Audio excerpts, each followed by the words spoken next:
yang pertama ialah Bilal bin Rabah. Sekarang adalah kita mengenali biodata beliau.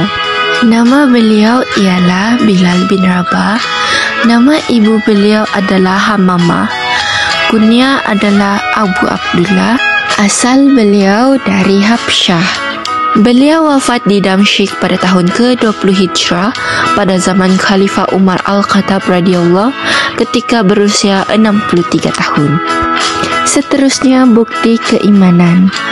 Beliau ialah antara 7 orang yang terawal mencahirkan keislaman. Beliau tetap beriman walaupun diseksa oleh tuannya, yaitu Umayyah bin Khalaf, sehingga dibeli dan dibebaskan oleh Abu Bakar Al-Siddiq radhiyallahu.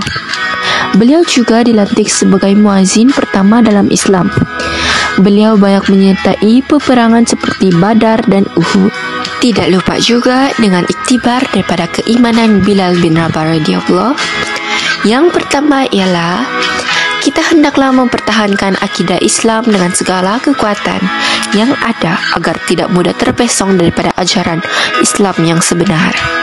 Yang kedua, kita hendaklah menjauhkan diri daripada fahaman yang sesat, menyeleweng dan melampau. Seterusnya, kita hendaklah memainkan peranan aktif dalam aktiviti keagamaan agar ajaran Islam yang sebenar dapat ditegakkan. Tokoh sahabat yang kedua bernama Mu'az bin Jabal. Nama penuh Mu'az bin Jabal, kunyah Abdurrahman. Nama ibu beliau iaitu Hindun bin Sal. Kewafatannya di Syam pada tahun ke-18 Hijrah pada zaman Khalifah Umar Al-Khattab. Ketika itu beliau berusia 33 tahun. Keturunannya dari Bani Salmiyah dari golongan Ansar. Beliau memeluk Islam pada usia 18 tahun atas dakwah Mus'ab bin Umar. Iktibar yang dapat kita peroleh daripada keilmuan Mu'az bin Jabal, yang pertama, kita hendaklah menuntut ilmu dengan bersungguh-sungguh agar menjadi orang yang alim dalam bidang yang dipelajari. Yang kedua, kita hendaklah mengamalkan ilmu yang dipelajari agar menjadi umat yang cermelang. Dan yang terakhir sekali, kita hendaklah menyebarkan amalan yang dipelajari agar dapat dimanfaatkan oleh orang lain, seterusnya menjadi saham akhirat yang berkekalan.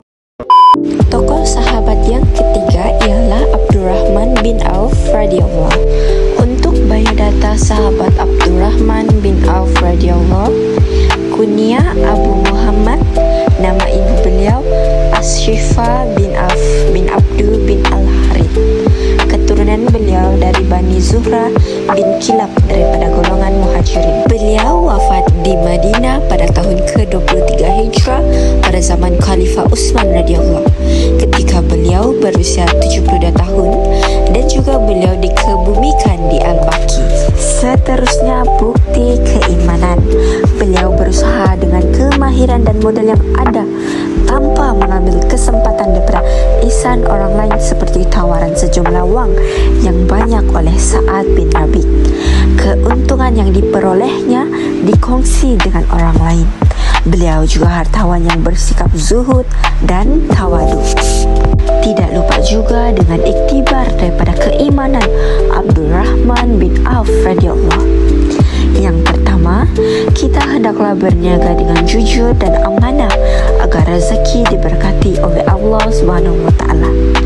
Yang kedua, kita hendaklah mengeluarkan zakat, sedekah, infak dan wakaf untuk merangsang perkembangan ekonomi Islam. Akhir sekali, kita hendaklah berusaha untuk menjadi pemilik perniagaan dan pengeluar produk, kerana usaha ini ialah jihad ekonomi.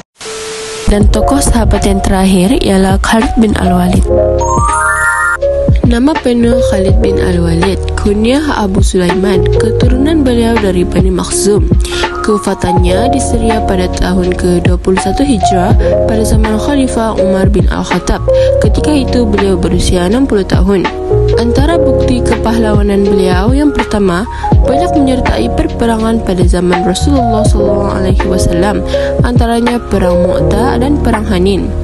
Yang kedua, dalam peperangan Mu'tah, Apabila semua panglima syahid, beliau mengambil inisiatif untuk memimpin tentera Islam. Strategi perperangan telah membantu tentera Islam mencapai kemenangan.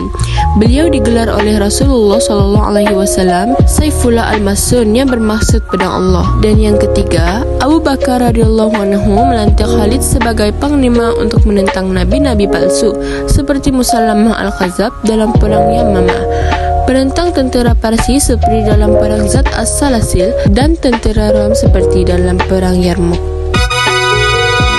Pertama, kita hendaklah bersedia berkorban mempertahankan agama Islam. Kedua, kita hendaklah menyusun strategi dengan baik agar memperoleh kejayaan.